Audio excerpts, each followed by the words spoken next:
एक अकेले कमाल के साइंटिस्ट ने 3 गजब के इन्वेंशंस किए जिससे अरबों लोगों की एक्सीडेंटली जान चली गई, यहाँ तक कि उसकी खुद की भी। इतना ही नहीं, उन इन्वेंशंस के कारण दुनिया भर में लोगों की दिमागी क्षमता कम हो गई, क्राइम रेट्स बढ़ गए और 2 ऐसे क्लाइमेट डिजास्टर शुरू हो गए जिनसे हम आज तक जूझ रहे हैं।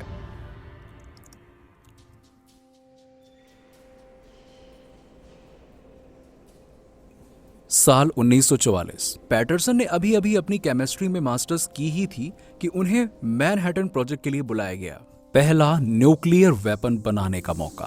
उनका काम था एटम बॉम्ब के फ्यूल यानी कि यूरेनियम 235 को इजीली अवेलेबल करना, यानी यूरेनियम 238 से एक्सट्रैक्ट करना, जिसके लिए चाहिए थी एक बहुत बड़ी मशीन, मास स्पेक्ट्रोमीटर। ये मशीन वेट के डिफरेंस की वजह से 2 तरह के यूरेनियम को अलग कर देती थी।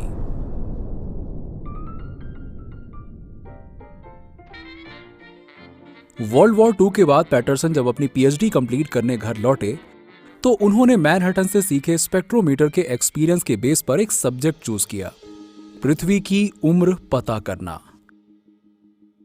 रेडियो एक्टिव पत्थर एग्जैक्टली क्लॉक की तरह काम करते हैं। उदाहरण के लिए यूरेनियम 238 सालों बाद थोरियम, प्रोटैनियम में और ऐसे 12 कन्वर्जन्स होते हैं जब तक एक स्टेबल एलिमेंट लेड नहीं बन जाता। उनका कन्वर्जन रेट सेम होता है जिसे आप मेजर कर सकते हैं। यूरेनियम 238 के एक टुकड़े के आधे एटम्स को लेड में डिके होने में 4.5 अरब साल लगते हैं। पैटरसन का पीएचडी प्रोजेक्ट था पृथ्वी की उम्र निकालना, जिसके लिए उन्हें प्राइमोर्डियल रॉक्स में यूरेनियम और लेड एटम्स के रेशियो को मापना था। पर पहले इंस्ट्रूमेंट्स की एक्यूरेसी जानने के लिए उन्होंने जरकॉन क्रिस्टल का यूज किया, जिसकी एज उन्हें पता थी। जरकॉन टेस्टिंग के लिए बिल्कुल ठीक था, क्योंकि जब जरकॉन्स के क्रिस्टल बनते हैं तो उनमें यूरेनियम तो थोड़ा बहुत होता है पर लेड बिल्कुल नहीं होता। तो अब अगर बाद में कोई लेड मिलता भी है, सिर्फ यूरेनियम डीके ही इसकी वजह हो सकती है। इसे 2 लोग मिलकर कर रहे थे। पैटरसन लेड कंटेंट को मेजर कर रहे थे और उनके फेलो टाइटेनियम यूरेनियम कंटेंट को।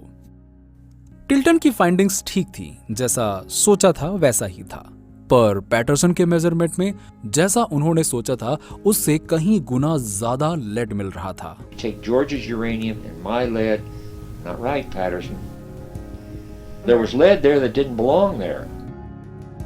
तो ये एक्स्ट्रा लेड आ कहां से रहा था? और इस सवाल के जवाब में पैटरसन की पूरी जिंदगी लग गई और वो पहुंच गए पृथ्वी के अंत तक। साल 1908, डेट्रॉइट मिशिगन, एक महिला बेल आयल ब्रिज से गुजर रही थी कि अचानक उनकी गाड़ी रुक गई।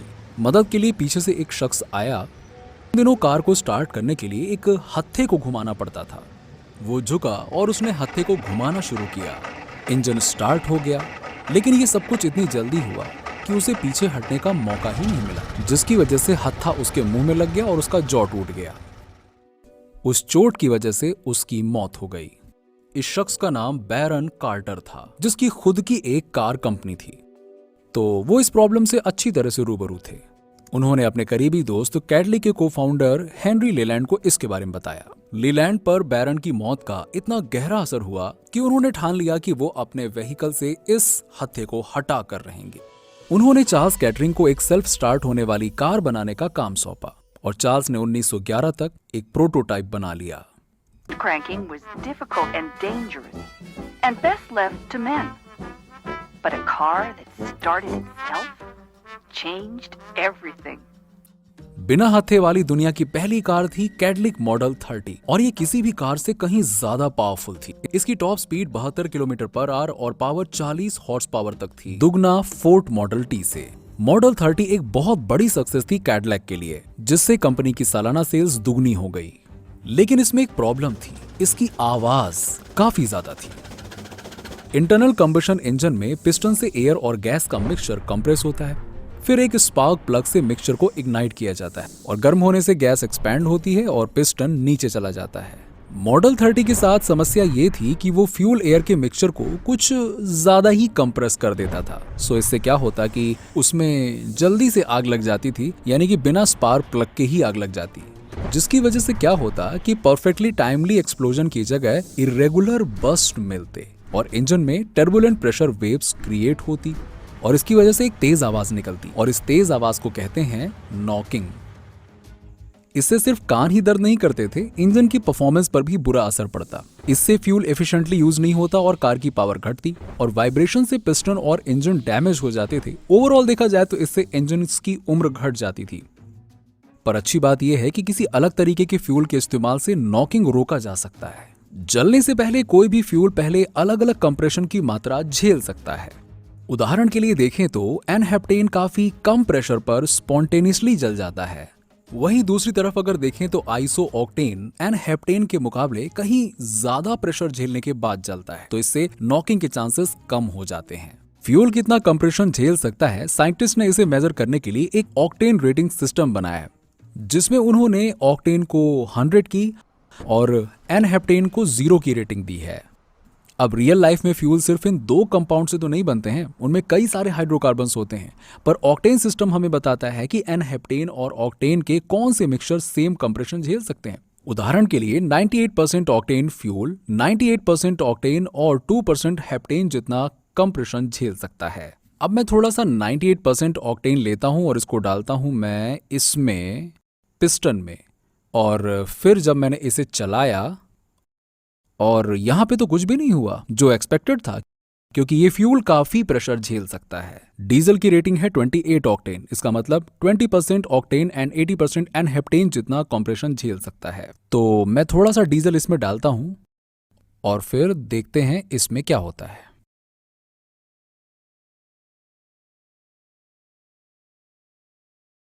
देखा आपने, आपको एक छोटा सा धमाका मिल गया, जो होना ही था, क्योंकि ये एक लो ऑक्टेन फ्यूल है, ये थोड़े से प्रेशर पर ही जल जाता है। पर एक स्पार्क प्लग वाले इंजन में आप लो ऑक्टेन फ्यूल नहीं चाहेंगे। फैंसी कार्स में हाई ऑक्टेन फ्यूल होते हैं, जिससे वो अपने high compression high performance engine में नॉकिंग को प्रिवेंट कर सकें।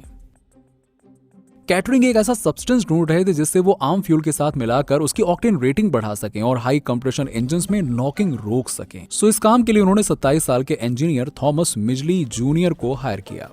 मिजली ने इसके लिए कई सारे कॉम्बिनेशंस ट्राई किए, लिक्विड बटर और कैम्फर से लेकर एसीटेट और एल्यूमिनियम क्लोराइड तक। बाद में उन्होंने बताया कि ज्यादातर कॉम्बिनेशंस इतने बेकार थे कि उन्हें फेंकना पड़ा। एथेनॉल यहाँ इफेक्टिव था, इसे नॉकिंग रुकती तो थी, पर काफी ज्यादा अमाउंट में इसे यूज करने पर लगभग फ्यूल का 10% हिस्सा एथेनॉल होना चाहिए था, जो कि काफी महंगा पड़ता और इससे मुनाफा नहीं मिलता। मिजली ऐसे कंपाउंड ढूंढ रहे थे जो सस्ते हों, आसानी से मिल जाएं और कम मात्रा में यूज करने पर भी इफेक्टिव हों, इसीलिए वो लगे रहे। फिर उनके हाथ लगा टेलेरियम। ये एक अच्छा एंटी नॉकिंग एजेंट था, पर ये बदबू बहुत मारता था। नहाकर या कपड़े बदल कर भी इसकी स्मेल जाती नहीं थी, जिसकी वजह से उसकी वाइफ तो बहुत परेशान हो गई। उनको 7 महीने तक बेसमेंट में सोना पड़ा था। मिजली ने कहा, टेलेरियम प्रॉफिटेबल है, फ्यूल इकोनॉमी डबल कर देगा, पर इसकी स्मेल वो आपको सोने नहीं देगी। 3 दिसंबर 1921 अपने पूरे 5 साल इस पर लगाने के बाद मिजली को आखिरकार एक परफेक्ट कंपाउंड मिल गया, टेट्राइथाइल लेड। यहां सेंटर में एक लेड एटम होता है। ये बिल्कुल वैसा था जैसे मिजली को चाहिए था। इससे नॉकिंग रुक गई, ये बदबू नहीं मारता था, ये आसानी से मिल और बन जाता। सबसे बड़ी बात, इसे इफेक्टिव बनाने के लिए हर 1000 पार्ट में से सिर्फ 1 पार्ट ऐड करना था। एक कॉल में मिजली ने कैटरिंग से कहा, क्या तुम इमेजिन कर सकते हो हम इससे कितना पैसा कमा सकते हैं? शायद $200 मिलियन या उससे ज्यादा कमा सकते हैं, जिसकी वैल्यू आज $3 बिलियन से ज्यादा है। इस डिस्कवरी के लिए अमेरिकन केमिकल सोसाइटी ने मिजली को प्रेस्टिजियस निकोल्स अवार्ड से सम्मानित किया और उनसे कुछ पब्लिक टॉक करने के लिए कहा, पर मिजली ने इसके लिए मना कर दिया। मिजली और कैटरिंग ने टेरा एथाइल लीड बनाने के मेथड को पेटेंट करवा लिया और उसका नाम उन्होंने रखा एथाइल। शायद इसीलिए जिससे लोग इसे एक और आम मिलने वाले एथाइल अल्कोहल समझ लें। उन्होंने लेड को कहीं मेंशन तक नहीं किया। फिर इन्होंने अमेरिका की बड़ी बड़ी car company General Motors, DuPont और Standard Oil of New Jersey के साथ टीम अप करके एथाइल कॉर्पोरेशन बनाया। इनकी मार्केटिंग लाजवाब थी। देखिए, यहां इस डिवीजन में लोगों ने कमाल की उन्नति की है। इसमें कोई शक नहीं कि इनके इन्वेंशंस भविष्य में हमारी जिंदगी का बड़ा हिस्सा बनने वाले हैं और इनकी खोज से हमारा भविष्य उज्जवल और आसान बन जाएगा। तो आइए बनिए भविष्य का हिस्सा हमारे साथ।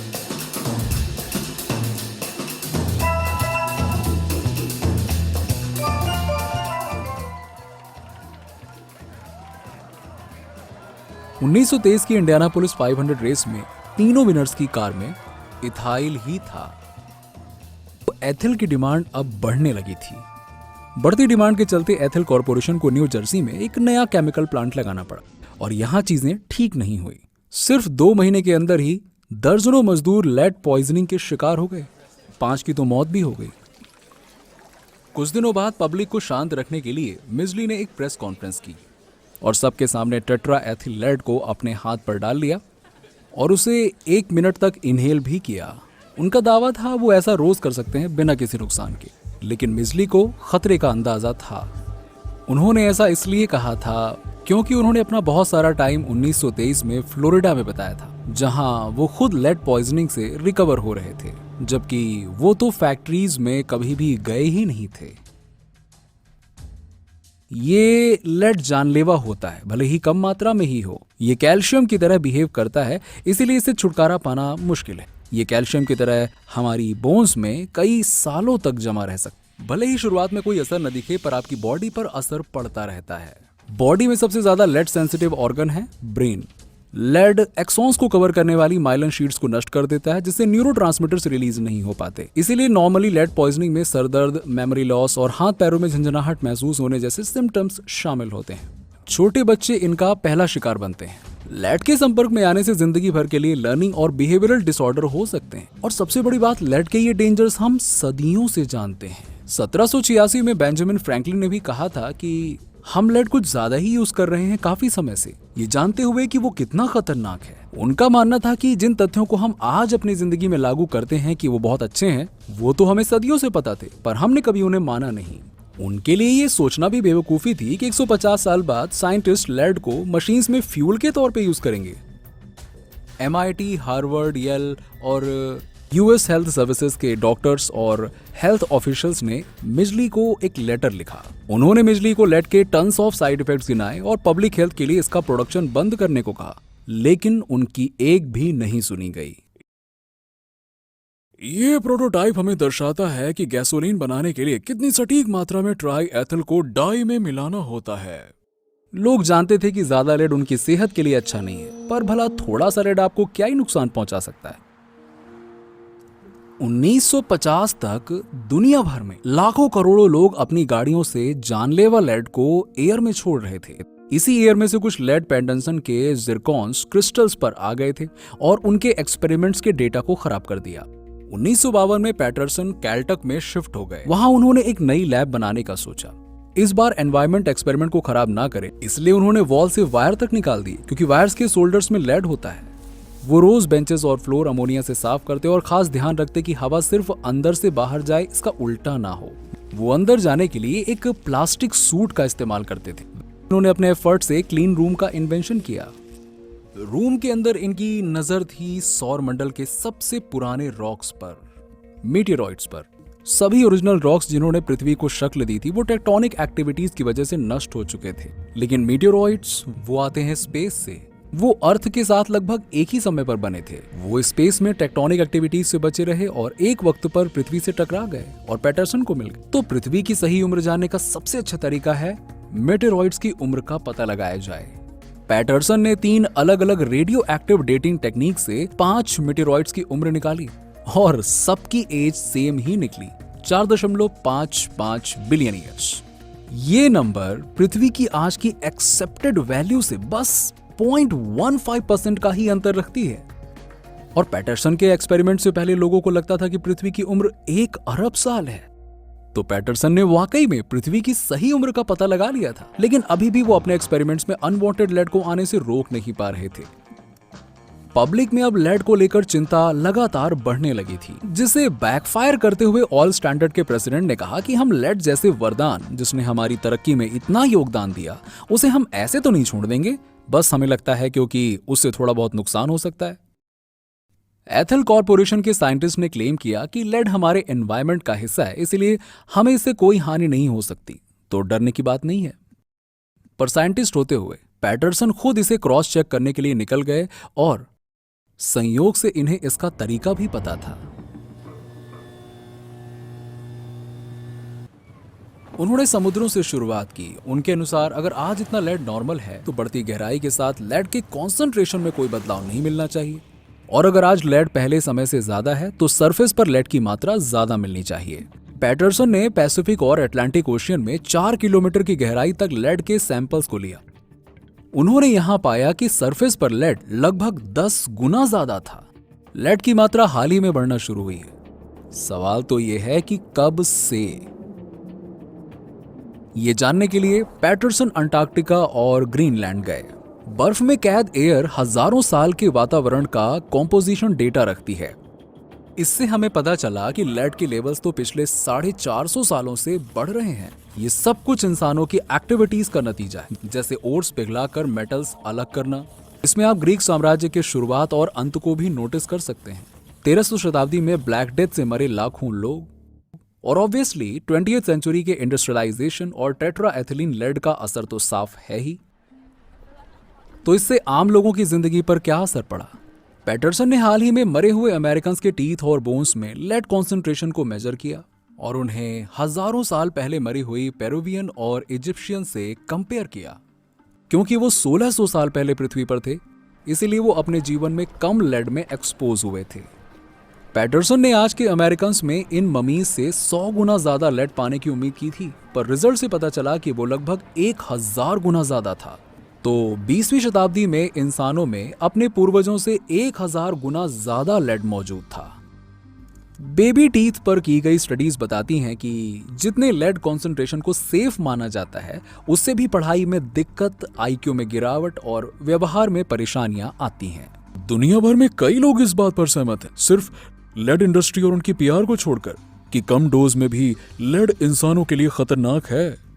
साथ ही की गई एक और स्टडी ने बताया कि जिन बच्चों में लेड की मात्रा ज्यादा थी, उनके हाई स्कूल में फेल होने के ज्यादा चांसेस बढ़ गए थे। ऐसी ही कई स्टडीज को ध्यान में रखते हुए सीडीसी ने अपनी गाइडलाइन में मेंशन्ड बच्चों में ज्यादा से ज्यादा सिर्फ 60 माइक्रोग्राम्स पर डेसीलीटर प्रेफर्ड मात्रा को 3.5 कर दिया। और आज हम जानते हैं कि लेड की कितनी भी कम मात्रा सेफ नहीं है। दुनिया भर में लेड को 2/3 ऐसी अलग अलग मानसिक समस्याओं का कारण माना जाता है जिनका कोई और रीजन नहीं दिखता। 2022 में पब्लिश हुई एक स्टडी के मुताबिक आज के हिसाब से लगभग आधे से ज्यादा यूएस पॉपुलेशन, लगभग 130 मिलियन लोग अपने बचपन में ज्यादा लेड की मात्रा में एक्सपोज हुए थे, जिनका जन्म 1950 से 1980 के बीच हुआ। उन्होंने जीवन में कई तकलीफें झेली। ऑथर के अनुसार उस समय लेड के एक्सपोजर में आने से दुनिया के 800 मिलियन आईक्यू पॉइंट्स का लॉस हुआ है। दुनिया भर में लोग आज पहले से कम होशियार हैं, सिर्फ लेड वाले गैसोलीन की वजह से। पर लेड के इससे भी बुरे कॉन्सिक्वेंसेस होते हैं। 1970 से 1990 के दौरान यूएस में अचानक क्राइम्स ज्यादा होने लगे थे और फिर उसके बाद अचानक क्राइम्स कम हो गए। ये जो ग्राफ है ना, वो बिल्कुल स्कूल के ग्राफ से मिलता जुलता है, बस 20 साल का फर्क है।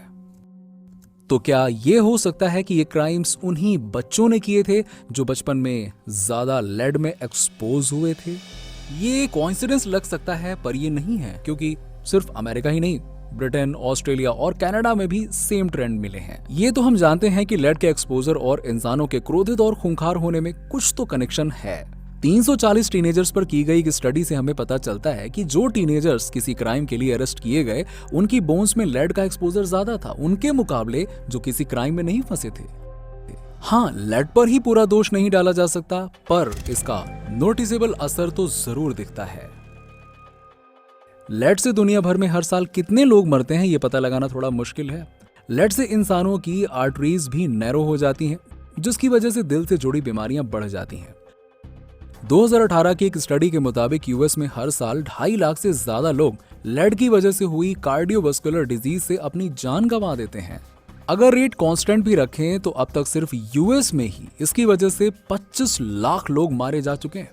दुनिया भर में ये संख्या 10 करोड़ तक पहुंच जाएगी। इनमें से ज्यादातर लोगों की मृत्यु मिजली के लेड को गैसोलीन में ऐड करने के डिसीजन से हुई है, एक सब्सटेंस जिसके बारे में उन्हें पता था कि वो खतरनाक है, फिर भी कंपनी के प्रॉफिट के लिए उन्होंने यूज किया। और समस्या यहां खत्म नहीं हुई। लगभग 5 से 6 लाख लोग अब भी सिर्फ लेड की वजह से अपनी जान गंवा देते हैं हर साल।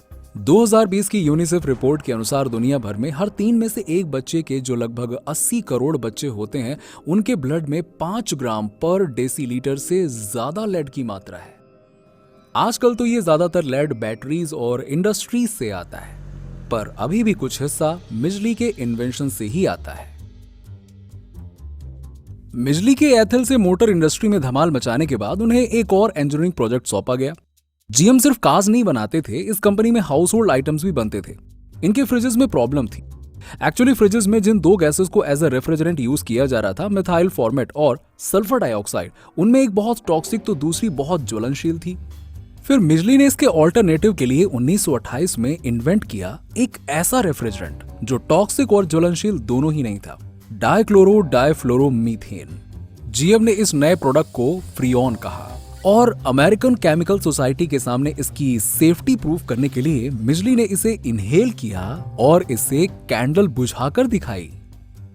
आने वाली डेकेड्स में फ्रीऑन जैसे सीएफसीज काफी फेमस हो गए और इन्हें सॉल्वेंट्स और एरोसोल्स में यूज किया जाने लगा। सीएफसीज के साथ दिक्कत ये थी कि ये लाइट वेट और स्टेबल होते हैं, तो जब ये एटमॉस्फेयर में रिलीज होते हैं तो ये ऊपर स्टेरोस्फीयर तक पहुंच जाते हैं और ये 50 से 100 साल तक रह सकते हैं। पर फिर जब भी एक फोटोन राइट एनर्जी के साथ सीएफसी मॉलिक्यूल से टकराता है तो सीएफसी मॉलिक्यूल क्लोरीन रिलीज कर देता है और फिर ओजोन मॉलिक्यूल से इंटरैक्ट करके क्लोरीन मोनोऑक्साइड और ऑक्सीजन दे देता है, जिससे ओजोन मॉलिक्यूल्स की संख्या कम हो गई है और ओजोन लेयर में एक होल बन गया। अब अगर ओजोन लेयर में होल्स हैं तो ज्यादा यूवी रेज हम तक पहुंच सकती हैं, जिससे स्किन कैंसर और कैटरैक्ट होने के चांसेस बढ़ जाते हैं। इसके अलावा सीएफसी एक ग्रीन हाउस गैस भी है। ये CO2 से 10,000 गुना ज्यादा गर्मी करती है। एक हिस्टोरियन जॉन मैकनील का तो कहना है कि मिजली का जितना असर हमारी पृथ्वी पर पड़ा है, उतना किसी और सिंगल क्रिएचर का कभी नहीं पड़ा। सीएफसीज को वातावरण से बाहर निकालने के लिए 1989 में मॉन्ट्रियल प्रोटोकॉल साइन किया गया। इसके बाद से देखा गया कि ओजोन लेयर ठीक तो हो रही है, पर इसे पूरा ठीक होने में कई दशकों का वक्त लगेगा। 1940 में 51 साल की उम्र में मिजली को पोलियो हो गया और उनके शरीर ने काम करना बंद कर दिया। ऐसे समय में खुद को सहारा देने के लिए मिजली ने रस्सियों और पुलिस से एक मैकेनिकल बेड बनाया, पर 2 नवंबर 1944 को किसी गलत रस्सी को खींचने की वजह से उनके ब्लड वेसल्स में फ्लो रुक गया और उनकी मौत हो गई। हमें पैटरसन का शुक्रिया करना चाहिए, जिनके एक्सपेरिमेंट्स ने हमें बताया कि लेड एटमॉस्फेयर में नेचुरली नहीं रहता। कंबशन इंजन के अंदर जलने वाले लेड से टॉक्सिक गैसेस चारों तरफ फैल गईं, हवा में, समुद्र में, साउथ पोल की बर्फ में और यहाँ तक कि हमारे बोन्स में। 1986 में जापान पहला देश था जिसने लेड वाले फ्यूल और कार्स पर बैन लगाया। फिर बाकी देशों ने भी लेड को बैन कर दिया। नाइजीरिया ऐसा करने वाला सबसे आखिरी देश था 2021 में। यूएन की कैलकुलेशंस बताती है कि लेड के बैन होने से दुनिया भर में हर साल 1 करोड़ लोगों की जान बचती है और $2.45 ट्रिलियन सेव होते हैं। पर लेड आज भी पिस्टन से चलने वाले एरोप्लेन इंजन्स के फ्यूल में यूज किया जाता है और ये फिलहाल यूएस में लेड एमिशन का सबसे बड़ा सोर्स है। जिन तथ्यों को हम आज अपनी जिंदगी में लागू करते हैं ये सोचकर कि वो हमारे लिए बेहतर हैं, वो तथ्य हमें सदियों पहले से पता होते हैं, पर हमने कभी उन्हें माना नहीं होता है।